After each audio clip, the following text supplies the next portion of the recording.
Fala pessoal, vamos lá falar sobre o capítulo 16, né, as revoltas separatistas, Conjuração Mineira e Baiana.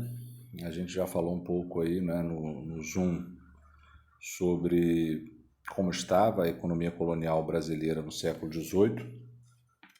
A gente já viu que desde os últimos anos do século XVII foi descoberto o ouro no Brasil pela atuação dos próprios bandeirantes. A gente já viu que os bandeirantes eram aqueles caras que se embrenhavam no interior do país em busca de escravos fujões, índios rebeldes e ouro. A gente já viu que eles foram mais atuantes na capitania de São Vicente, onde é hoje São Paulo, justamente porque foi aquela região, né, que sofreu mais com a crise da economia açucareira após 1654, quando os holandeses foram expulsos do Brasil. Então, até 1654, vamos voltar um pouquinho, né? 1654, quando houve a expulsão dos holandeses do território brasileiro, a economia açucareira perdeu muito, porque eram os holandeses os grandes investidores da produção açucareira do Brasil. E, além disso, quando eles foram expulsos, eles passaram a produzir a cana-de-açúcar nas suas colônias do Caribe, nas Antilhas, na América Central. E todos, né, que têm uma mínima noção de geografia sabem que essa região da América Central está mais próxima da Europa, né? Só por isso, quer dizer, esse é o principal fator, né? Mas se fosse só isso, já iria baratear o açúcar holandês, porque você gastaria menos com frete para levar o açúcar do Caribe para a Europa do que levar o açúcar do Brasil para a Europa. Então, os holandeses, após a expulsão deles aqui no Brasil, em 1654, eles passaram a produzir o açúcar no Caribe, nas Antilhas, na América Central, desbancando a produção açucareira do Brasil. Além disso, os holandeses tinham mais capital para investir na produção açucareira, né? Tinham métodos produtivos muito mais modernos, enfim. E assim, a partir de 1654, a partir da segunda metade do século XVII, a economia brasileira sofreu a sua primeira grande crise, né? A economia açucareira, né? Conheceu a sua primeira grande crise. A partir daí, né, se intensificou a atuação dessas figuras, né, como os bandeirantes e como aqueles que realizavam as chamadas entradas. As entradas eram expedições oficiais patrocinadas pelo governo e as bandeiras eram expedições particulares, né? Eram pessoas que, pela própria iniciativa, entravam no interior brasileiro em busca de ouro, índios rebeldes aí são os índios que não se submetiam à colonização e que eram capturados para serem escravizados, né? Porque os jesuítas proibiam a escravização dos índios, mas acabavam aceitando daqueles índios que eram considerados rebeldes, né? Rebeldes são os que não aceitavam a colonização, né? Então, os bandeirantes queriam ouro, índios rebeldes e também queriam capturar escravos fujões, né, que estivessem formando quilombos, etc. E foram esses bandeirantes que encontraram no finalzinho do século XVII, lá para 1695, por aí, foram eles que encontraram ouro no Brasil, onde é hoje a região de Minas Gerais, Mato Grosso e Goiás. Ok? Então a gente já viu que a partir do finalzinho do século XVII há um novo produto que vai dar uma salvada na economia brasileira, no caso é o ouro. A partir daí o governo, né, estabeleceu uma série de mecanismos para controlar a produção aurífera no Brasil, estabeleceu uma série de impostos, estabeleceu, né, por exemplo, em 1720 a criação das casas de fundição, e a gente já viu que isso foi inclusive, né, motivo de uma revolução que aconteceu lá na região de Minas Gerais, lá na região da cidade de Vila Rica, onde é hoje Ouro Preto, uma revolta liderada por um grande minerador chamado Felipe dos Santos. Esse cara, ele fez uma revolta para se opor à criação das casas de fundição. As casas de fundição eram aqueles locais onde o ouro deveria ser enviado para ser derretido e transformado em barra. E só depois, então, o ouro era devolvido para o seu dono. Sendo que na casa de fundição o ouro era derretido e quintado, ou seja, já era retirado na casa de fundição o quinto. 1/5 ou 20% do ouro, né? Então, se eu fosse um minerador e eu enviasse para a casa de fundição 100 quilos de ouro, eu só ia receber de volta 80 quilos, porque 20 iam ficar já retidos na casa de fundição como parte do pagamento do quinto, né, para o governo, para o Estado português, para a coroa portuguesa. Então, o Filipe dos Santos ele se opôs a isso. E a determinação de Portugal para a criação das casas de fundição se deu muito por conta do contrabando e da sonegação de impostos que existia, né, no Brasil aí, minerador. O que é a sonegação de imposto? É quando você não paga o imposto total sobre uma mercadoria, né?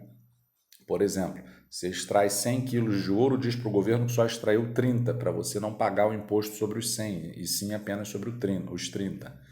E quando você faz o contrabando, quando você pega o ouro, né, e leva de um ponto para o outro sem pagar nenhum imposto, né, sem declarar aquilo ali, sem pagar o imposto para o governo. Então, a sonegação e o contrabando existiam, óbvio,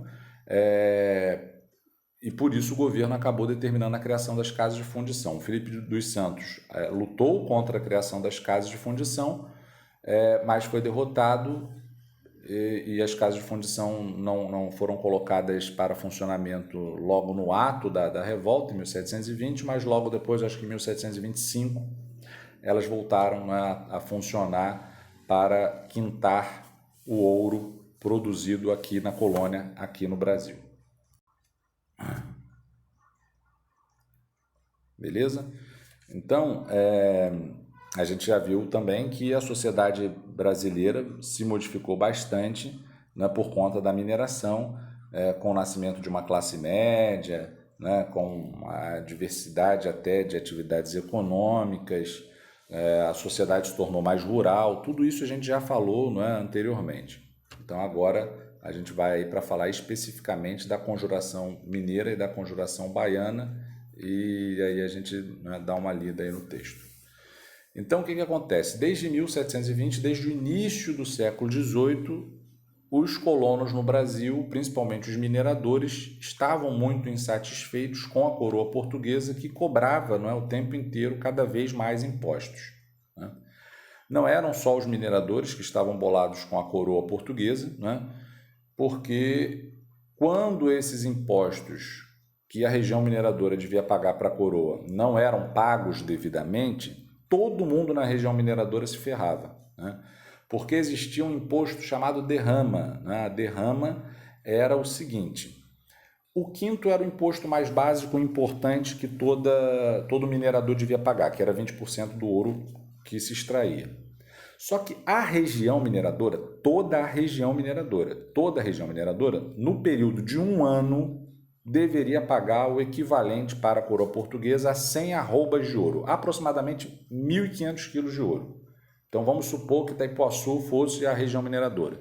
Durante um ano, todos os mineradores daqui, somando o que eles pagaram de imposto, deveria somar 1.500 quilos. Se somasse os 1.500 quilos ou mais, beleza, o governo português não iria estabelecer a derrama.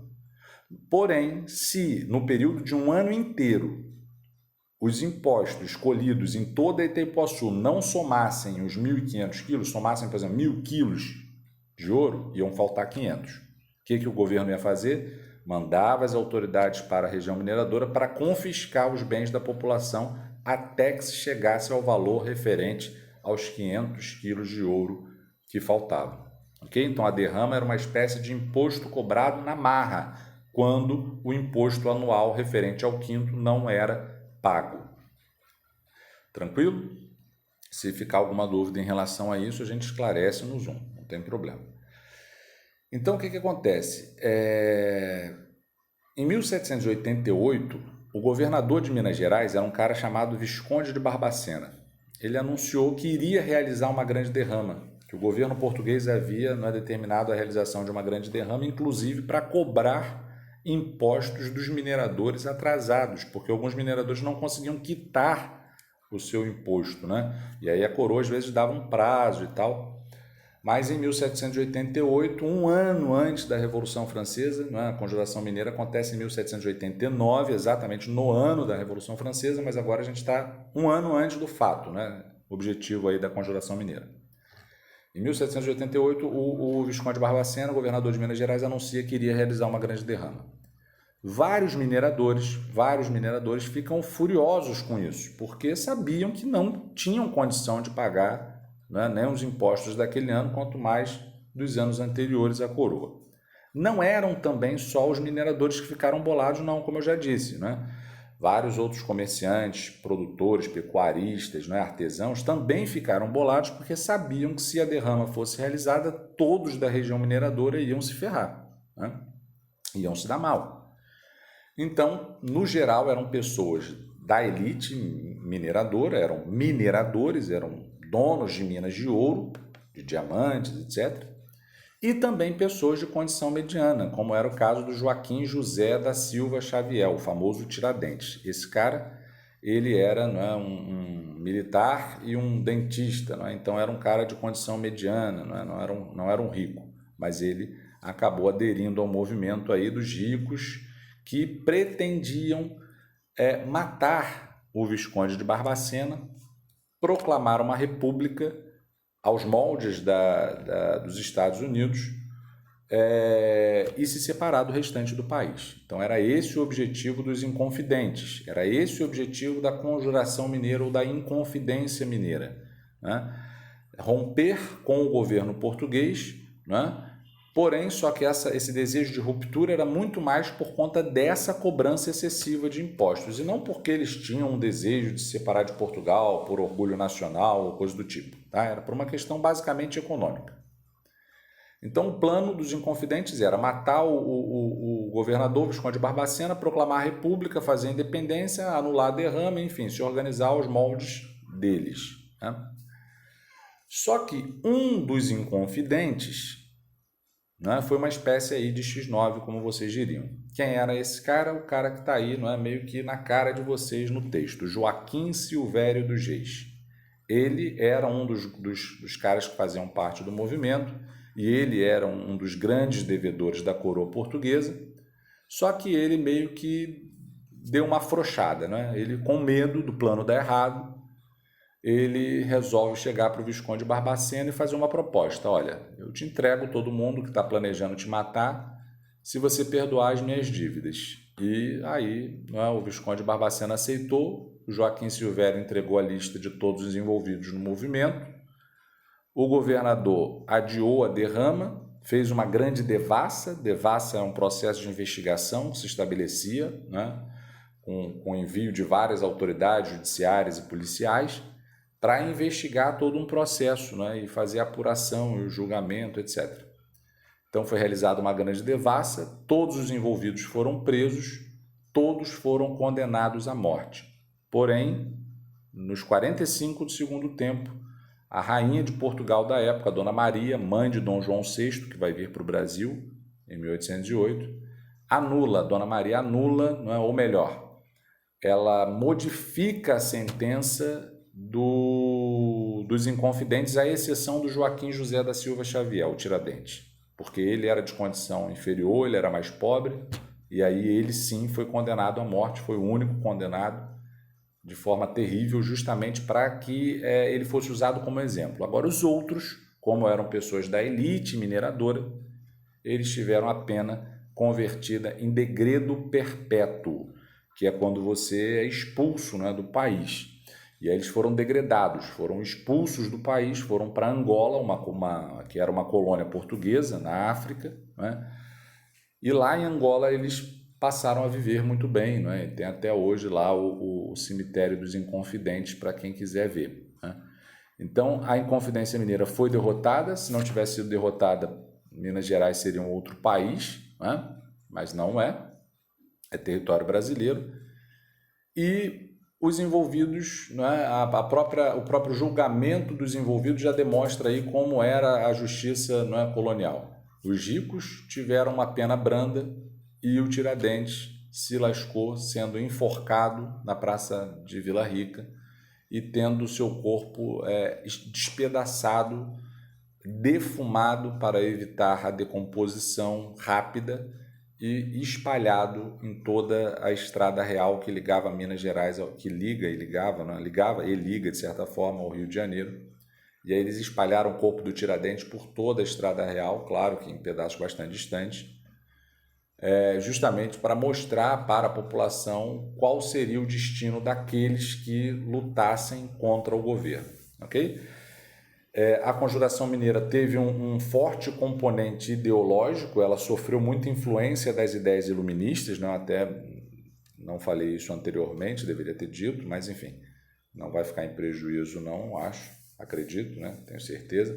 Então, assim, o Tiradentes, ele inclusive aprendeu a falar francês, a ler francês, para ler os textos dos filósofos iluministas, como Montesquieu, Rousseau, etc.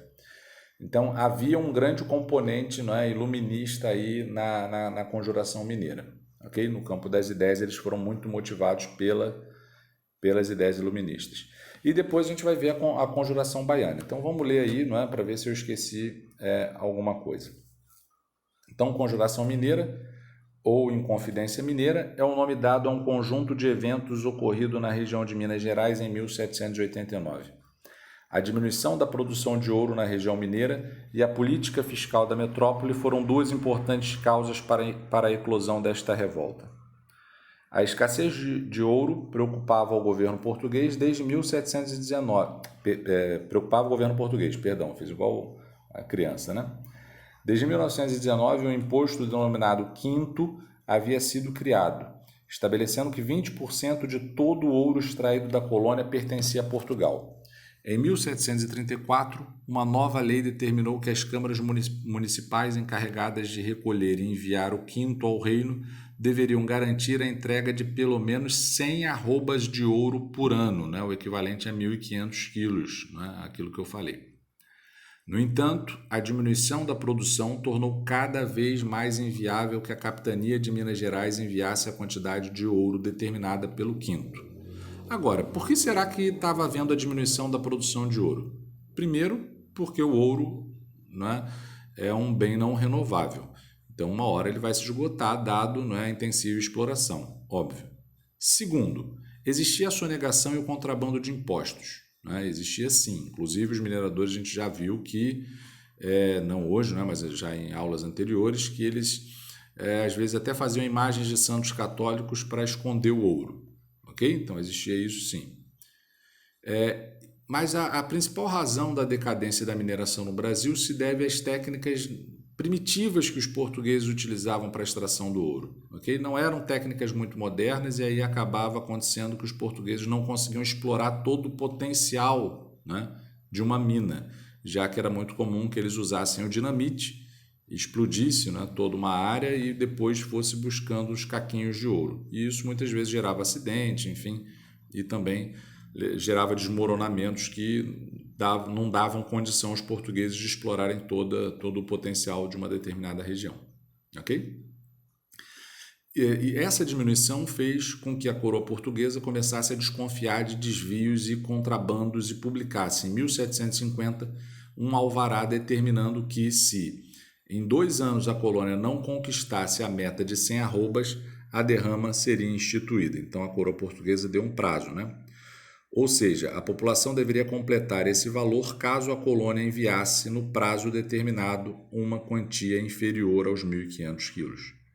A derrama fez com que a população considerasse o imposto injusto. Além disso, a diminuição da produção aurífera contribuiu para aumentar a pobreza e o endividamento dos moradores da região de Minas Gerais. No ano de 1788, a situação agravou-se, pois a capitania não conseguiu a quantidade de ouro exigida no quinto, o que fez com que houvesse a ameaça da derrama sobre a população. A iminência de ter que arcar com a quantia desejada pelo governo de Portugal fez com que debates e discussões fossem organizados pela população de Minas Gerais na tentativa de descobrirem como solucionar o problema. E muitos desses debates eram alimentados, como eu disse, pelas ideias iluministas, pelas ideias revolucionárias que vinham da Europa. Essa ação fez com que os governantes locais desconfiassem de que nesses encontros a população estava conspirando contra o governo. Os que tinham grandes dívidas, como a coroa, concluíram que se a derrama fosse cobrada, poderiam chegar à falência e, portanto, com o intuito de impedir tal acontecimento, definiram organizar uma revolta contra o governo português. As reuniões tornaram-se cada vez mais frequentes e os temas debatidos eram variados: a situação fiscal, a conjuntura política da América Portuguesa e a independência dos Estados Unidos, né, que tinha acontecido inclusive recentemente. Influenciadas por movimentos como a independência dos Estados Unidos e as ideias iluministas, essas pessoas ampliaram a ideia de separar a região de Minas Gerais do restante da colônia, transformando o território em república. Mudanças profundas na ordem social não eram previstas, tal como a abolição da escravidão. Então a gente deve lembrar aí, né, que, embora seja interessante esse movimento, porque foi influenciado pelas ideias iluministas, não é? E eu acho que todo mundo aí compreende que essas ideias, muitas delas são importantes e muito nobres, né? Mas esse movimento não era tão bacana assim, porque ele não propunha uma mudança na estrutura da sociedade. Ele buscava romper com Portugal, principalmente por uma questão econômica, para se ver livre da opressão fiscal do governo português. Joaquim Silvério dos Reis, integrante do grupo conspiratório que tinha numerosas dívidas com o governo, procurou o então governador da capitania para que este as perdoasse. Para tanto, denunciou o plano do Levante que vinha sendo articulado na capitania, fazendo com que cerca de 34 pessoas fossem presas. De todos os detidos, Joaquim da Silva Xavier, que era militar de baixa patente e propagandista da conjuração, foi o único condenado à morte, tendo os restantes recebido pena de exílio ou absolvição de processo. Ficou conhecido como Tiradentes, o Joaquim José, por trabalhar extraindo dentes e assumiu sozinho a responsabilidade pelo movimento. Foi enforcado em abril de 1792 e teve o corpo esquartejado, como eu disse, espalhado, pela estrada real que levava ao Rio de Janeiro. Bom, então isso foi a Inconfidência Mineira ou a Conjuração Mineira. Agora a gente vai falar da Conjuração Baiana ou da Inconfidência Baiana, que é um termo menos usado, ou a Revolta dos Alfaiates ou ainda a Revolta dos Búzios, né? Essa foi uma revolta que aconteceu no finalzinho do século XVIII, lá em Salvador, lá na Bahia, né? E ela, além das questões econômicas, também tem um componente social, né, muito importante, já que a Bahia era a região da colônia, né, a região do Brasil, que tinha maior quantidade de negros, né? E isso, de negros escravizados e libertos também, e isso acabava, contribuindo para tensões sociais na região, né? Com muitos conflitos entre escravizados e não escravizados. Então, Salvador, no século XVIII, era uma importante capitania da Bahia, maior cidade da colônia portuguesa na América, com cerca de 60 mil habitantes. Havia sido capital da colônia até 1763, quando a sede colonial foi transferida para o Rio de Janeiro. O Marquês de Pombal, que era o ministro de Portugal na época, determinou a transferência porque o Rio de Janeiro é mais próximo da região mineradora do que Salvador. E isso foi feito para facilitar, o deslocamento do ouro da região mineradora para o litoral, para então enviar o ouro para Portugal. É importante frisar que apenas Lisboa, capital de Portugal, era neste período maior que Salvador. A desigualdade social era um dos principais problemas de Salvador, como eu já havia mencionado anteriormente. A menor parte da população local era branca e, de forma geral, compunha a elite da cidade. Eram os proprietários de engenhos, grandes comerciantes e os altos funcionários do governo. Grande parte da população de baixa renda era negra, de origem africana e escravizada, mas brancos, livres e pardos também pertenciam a essa fração da população. A alta dos preços em geral, principalmente dos gêneros alimentícios, gerou enorme insatisfação entre as camadas mais pobres da sociedade de Salvador, e a crítica ao governo e aos preços elevados passou a ser divulgada em massa por meio de folhetos. Inclusive, a situação era tão grave que era muito comum haver o saque de armazéns, de mercados, e às vezes até de pessoas que estavam passando com comida pela rua. Isso porque, como a gente viu, Salvador perdeu o posto de capital e, com isso, a crise econômica se abateu muito fortemente sobre a região. A propósito, a influência iluminista era grande nas cidades brasileiras e os ideais de liberdade e igualdade circulavam em livros, folhetos e jornais vindos da França.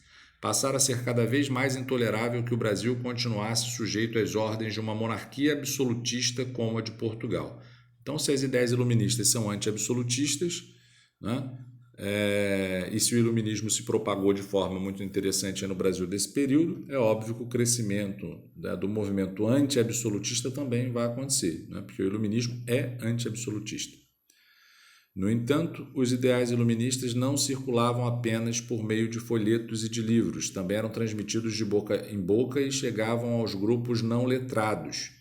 Diferentemente do que ocorreu no contexto da Conjuração Mineira, neste caso, a Revolução Francesa já havia ocorrido e as notícias referentes ao fim da monarquia e às mortes do rei Luís XVI e da rainha Maria Antonieta, na guilhotina, tiveram grande repercussão na cidade, não é? O sentimento anticolonial começou a conquistar espaço entre a população, preocupando as autoridades coloniais. Então, as notícias vindas da França acabavam chegando aqui, servindo meio que como pretexto para a radicalização do movimento.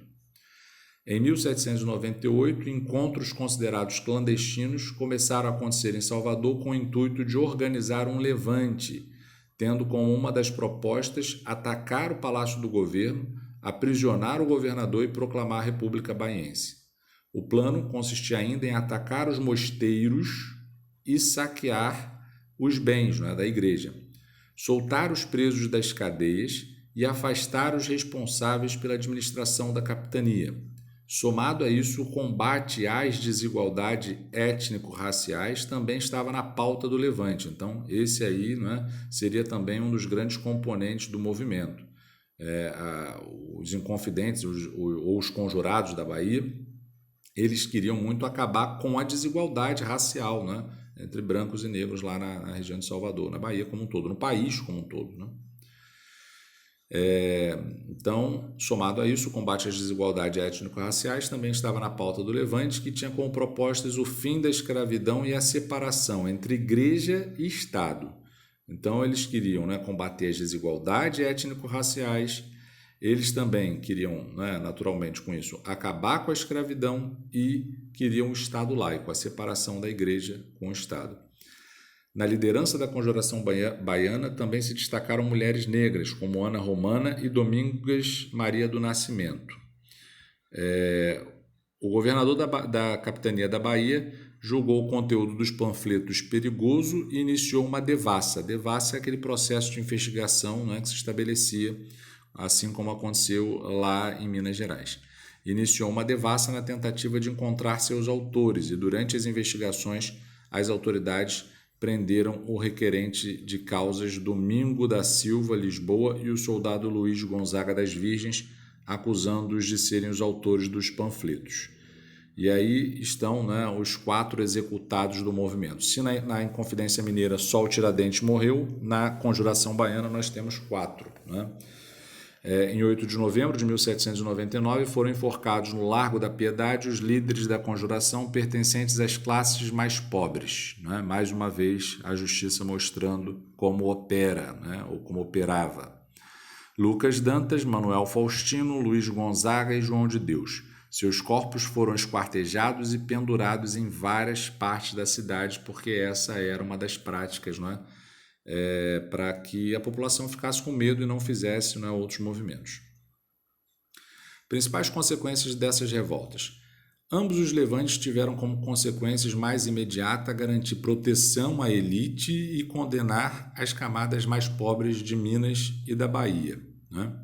Então, essa foi a ação do governo.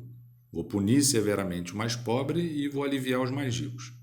As prisões, nesse sentido, foram bastante seletivas e as autoridades concentraram as atenções nas pessoas de origem mais pobre, evitando envolver nos atos punitivos os representantes das elites. Os escravizados foram açoitados e outros foram condenados a retornar para a África. Inclusive, muitos foram, né, na África se agrupando e dando origem a uma comunidade de ex-escravos, de ex-escravizados no Brasil, né? E existe até hoje uma comunidade de ex-escravizados no Brasil, lá na África, né, os chamados agudais. 4 dos conspiradores alfaiates receberam pena de morte e foram executados na forca. Por isso que essa revolta também é chamada de Revolta dos Alfaiates. Ok? Então é isso. Qualquer dúvida, né, é só postar.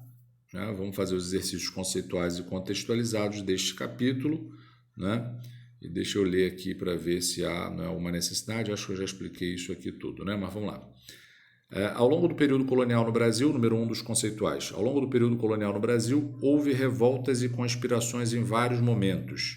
Ao saber da existência dos levantes, os administradores públicos instauravam as chamadas devassas. Explique o que eram as devassas e qual a finalidade delas. Mole, falei mais de uma vez. Explique as causas da conjuração mineira ocorrida no século XVIII. Né? Então, a principal questão é um fator, né, que a gente já falou muitas vezes, mas existiam também outros interesses dos conjurados. Né? Por exemplo, eles queriam também instituir uma universidade na região de Vila Rica, eles queriam a autorização do governo para a produção de manufaturas, né, para a diversidade econômica e assim por diante. 3. Por que a propagação dos ideais difundidos com a Revolução Francesa, a independência dos Estados Unidos e a Revolução Haitiana, que chegaram ao Brasil ainda no século XVIII, preocupou a coroa portuguesa? Pensa aí, né, pessoal? Mas é óbvio que, por exemplo, a Revolução Haitiana, né, fez a independência do Haiti, fez a abolição da escravidão lá, e essa revolução ainda expulsou os brancos. Então, eu vou falar desse aspecto específico. Né? Então, as elites brasileiras tinham muito medo de que os escravizados aqui se inspirassem nessa revolta e fizessem algo semelhante. Então, essa aí é a principal razão. Né? Também as outras ideias, como a independência dos Estados Unidos e a Revolução Francesa, deixavam a elite temerária também, não é? Porque se fosse feito algo como na Revolução Francesa, também seria bem radical. 4. Quais eram as principais ideias defendidas pelos participantes da Conjuração Baiana? Não é? Eu até enfatizei no final do texto já, não é? De forma que vocês prestassem atenção. Lá na página 10, no finalzinho do texto, eu enfatizei isso aí. 5. Explique os meios pelos quais o pensamento iluminista se difundiu entre os envolvidos na conjuração dos alfaiates. Então, a gente já viu que as ideias iluministas chegaram aqui no Brasil e elas foram divulgadas, né, através de alguns meios. Né? Quais eram esses meios? Além de, tem que falar mais de um, óbvio. Ok? Então é isso. Qualquer dúvida, né, a gente vai se falando aí pelo Zoom.